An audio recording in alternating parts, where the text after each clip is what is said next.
మౌనికని పని మనిషి అని చెప్పేసి అనేసరికి సంజు పని మనిషి కాదు నా భార్య అని చెప్పేసి చెప్పకపోవడంతో ఇక మౌనిక అయితే పక్కకు వచ్చి బాగా ఏడుస్తూ ఉంటుందన్నమాట.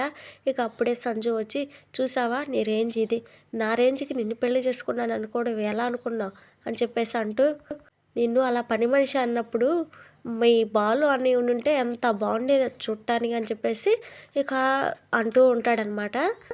ఇక మౌనిక అయితే చాలా బాధపడుతూ ఏడుస్తూ ఉంటుంది. ఇక తర్వాత సీన్లో అయితే రవి అయితే శృతిని కలవడానికి అని చెప్పేసి డబ్బింగ్ స్టూడియోకి అయితే వెళ్తాడనమాట. ఇక తనని తీసుకురావడానికి అని చెప్పేసి ఇక రవి రావడంతో శృతి అయితే ఆనందాన్ని తట్టుకోలేక రోడ్డుపైనే రవిని అయితే హగ్ చేసుకుంటుంది. ఏంటిది నువ్వు అని చెప్పేసి అనగానే, నేనంతే, నాకు సంతోషం వచ్చినా బాధ వచ్చినా ఏదొచ్చినా తట్టుకోలేని చెప్పేసి శృతి అయితే అంటదనమాట. ఇక అప్పుడే రవి అయితే మనం కారు తీసుకుందాం అని చెప్పేసి అనుకుంటున్నాను అని చెప్పేసి అనగానే ఇంకా శృతి అయితే ఇంకా సర్ప్రైజ్ అవుతుందన్నమాట. ఇద్దరం సంపాదిస్తున్నాం కాబట్టి ఈ నిర్ణయం తీసుకున్నాను, అలాగే మనోజ్ కార్ షోరూంలో మేనేజర్గా చేస్తున్నాడు కదా, మనకి మరింత డిస్కౌంట్ వస్తుంది, అలాగే మనకు మంచి కార్ కూడా సెలెక్ట్ చేస్తాడని చెప్పేసి రవి అంటాడనమాట. శృతి కూడా సరే అని చెప్పేసి అంటది. తర్వాత సీన్లో అయితే బాలు అయితే మీనా దగ్గరికి వచ్చేసి, ఇంటి పని నువ్వు ఒక్కదానివే చేయడం అవసరమా, ఇలా రోజు ఈ పనులు చేయడం బాగోలేదు, ఇంట్లో ఎంతమంది ఉన్నా అన్ని పనులు నువ్వే చేస్తుండడం నాకు కరెక్ట్ అనిపించట్లేదు, ఇలా చేసుకుంటూ పోతే వాళ్ళకు కూడా అలవాట్లా అయిపోతుంది, నువ్వు ముసలిదాన్ని అయ్యే వరకు ఇలా చేయిస్తానని చెప్పేసి బాలు అయితే అంటాడనమాట. అయ్యో అలా అనకండి, నాకు ఇదేం కొత్త కాదు, ఈ రోజైనా రేపైనా నేనే చేయాల్సి వస్తుంది అని చెప్పేసి సర్ది చెప్తూ ఉంటుందన్నమాట మీనా. సరే కానీ నాకు గొంతు నొప్పిగా ఉంది, వచ్చేటప్పుడు వేడి నీళ్ళు తీసుకురా అని చెప్పేసి బాలు అయితే అంటాడు.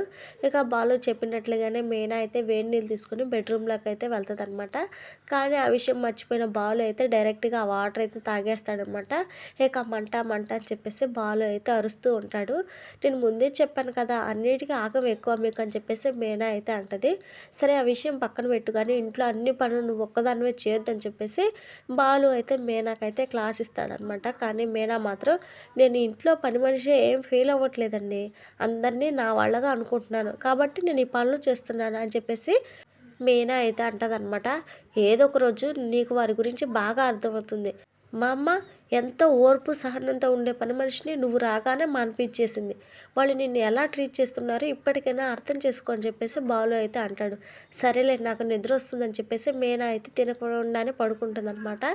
ఇక దాంతో బాలు అయితే ప్లేట్లో అన్నం పెట్టుకొని వచ్చేసి మీనాకైతే తినిపిస్తాడు. అలా కాసేపు రొమాంటిక్గా నవ్వుతూ గడుపుతూ ఉంటారనమాట బాలు మీనా. ఆ టైంలో అయితే బాలుకి అయితే వాళ్ళ చెల్లి మౌనికని చూడాలని అనిపిస్తుందని చెప్పేసి అంటాడనమాట. ఎవ్వరికీ భయపడలేను, ఇలా బంధాలకు భయపడాల్సి వస్తుందని చెప్పేసి అంటూ ఉంటాడు.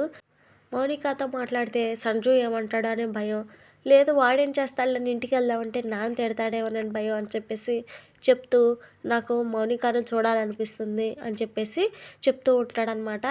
నీకు తెలుసా మీనా, మౌనికకి నువ్వంటే చాలా ఇష్టం, అందుకే మా అమ్మ ఎన్నిసార్లు నిన్ను తిట్టినా కానీ తను సపోర్ట్ చేస్తూ మాట్లాడుతూ ఉండిద్ది అని చెప్పేసి అనగానే, అవునండి మౌనిక నా కోసం అని చెప్పేసి అత్తయ్య గారితో చాలాసార్లు గొడవ పడిందని చెప్పేసి అనగానే, తనకి ఇలాంటి మంచి మనిషికి అలాంటి భర్త దొరకడం నిజంగా చాలా బాధగా ఉందని చెప్పేసి ఇద్దరు అలా కొంతసేపు మౌనిక గురించి అయితే మాట్లాడుతూ ఉండగానే, నాకు మౌనికను చూడాలని ఉందని చెప్పేసి మళ్ళీ అంటాడనమాట బాలు. ఇంకా వెంటనే మీనా అయితే నా దగ్గర ఒక ఐడియా ఉందండి అని చెప్పేసి అంటది. సరే ఏంటి అది చెప్పు అని చెప్పేసి అనగానే, తను పనిచేసే ఆఫీస్ దగ్గరికి వెళ్ళి ఒకసారి తనని కలవండి అని చెప్పేసి మీనా అయితే చెప్పగానే బాలు అయితే ఇంకా చాలా హ్యాపీగా ఫీల్ అవుతాడనమాట. ఇక తర్వాత రోజు ఉదయాన్నే మనోజ్ రోహిణి ఆఫీస్కి వెళ్తుండగానే, జీవితం మొత్తం చాలా బోరింగ్గా ఉందండి, పెళ్ళైన కొత్తలో నన్ను రెస్టారెంట్కి తీసుకెళ్ళి భోజనం పెట్టించేవాళ్ళు, కానీ ఇప్పుడు ఎక్కడికి తీసుకెళ్ళట్లేదు, ఈరోజు నన్ను సినిమాకి తీసుకెళ్ళండి అండి అని చెప్పేసి అడుగుతుందనమాట.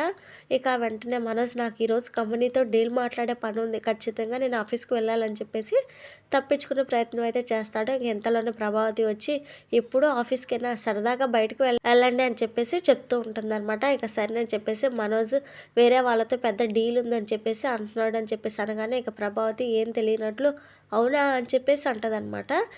సర్లేండి నాకు టైం అవుతుందని చెప్పేసి రోహిణి అయితే పార్లర్కి అయితే వెళ్ళిపోతుందనమాట.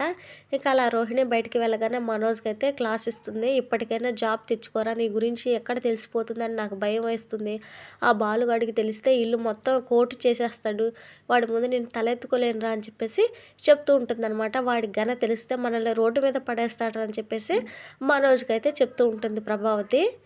ఇక తర్వాత బాలు అయితే వచ్చి మీనాతో అయితే గొడవ పెట్టుకుంటూ ఉంటాడనమాట. ఎందుకు నేను ఎన్నిసార్లు చెప్పినా వినడం లేదు. ఇంట్లో వాళ్ళందరికీ పని చేసుకుంటూ వెళ్తే నేను పని మనిషిగానే చూస్తానని చెప్పేసి మీనాతో అంటూ ఉంటాడనమాట. ఇంతలోనే ప్రభావతి వచ్చి ఇంట్లో పని చేస్తే తప్పేంట్రా? తన ఇంట్లో పని చేయలేదా అని చెప్పేసి అంటూ ఉంటుంది. వాళ్ళ ఇంట్లో నలుగురు ఉంటే నలుగురు ఒక్కొక్క పని చేస్తారు. కానీ ఇక్కడ మీనా ఒక్కతే ఇంటి మొత్తానికి పని చేస్తుంది.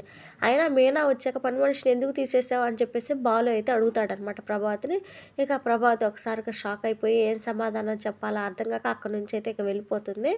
ఇక తర్వాత అయితే రవి, శృతి అయితే ఇంకప్పుడే ఇంట్లోంచి బయటకు వస్తారనమాట. మేము కార్ తీసుకోబోతున్నా అని చెప్పేసి ప్రభావతికి చెప్పగానే ప్రభావతి చాలా హ్యాపీగా ఫీల్ అవుతుందనమాట. మేము ఏం కార్ తీసుకోవాలి ఏంటో అనేది మనోజ్ని అడుగుదాం అనుకుంటున్నాం అని చెప్పేసి అనగానే సరే అతనికి ఫోన్ చేసి వెళ్ళండి అని చెప్పేసి ప్రభావతి అయితే అంటదనమాట. ఫోన్ ఎందుకమ్మా డైరెక్ట్గా షోరూమ్కి వెళ్తా అని చెప్పేసి వాళ్ళైతే వెళ్ళగానే ఇక మనోజ్ బండారం ఎక్కడ బయటపడుతుంది అని చెప్పేసి ప్రభావతి అయితే చాలా భయపడుతూ ఉంటుంది. ఇక మనోజ్కి ఫోన్ చేసినా కానీ మనోజ్ మాత్రం ఫోన్ అయితే లిఫ్ట్ చేయడం అనమాట, కట్ చేస్తూ ఉంటాడు. ఇక ప్రభావతికి అయితే టెన్షన్ ఇంకా ఎక్కువైపోతుంది. ఏం చేయాలో అర్థం కాక ఇంకా అటు ఇటు తిరుగుతూ ఉంటుందన్నమాట. ఇది ఫ్రెండ్స్, మరి ఇవాళ వీడియో నచ్చితే తప్పకుండా లైక్ చేయండి. మరిన్ని వీడియోస్ కోసం మన ఛానల్ని సబ్స్క్రైబ్ చేయండి.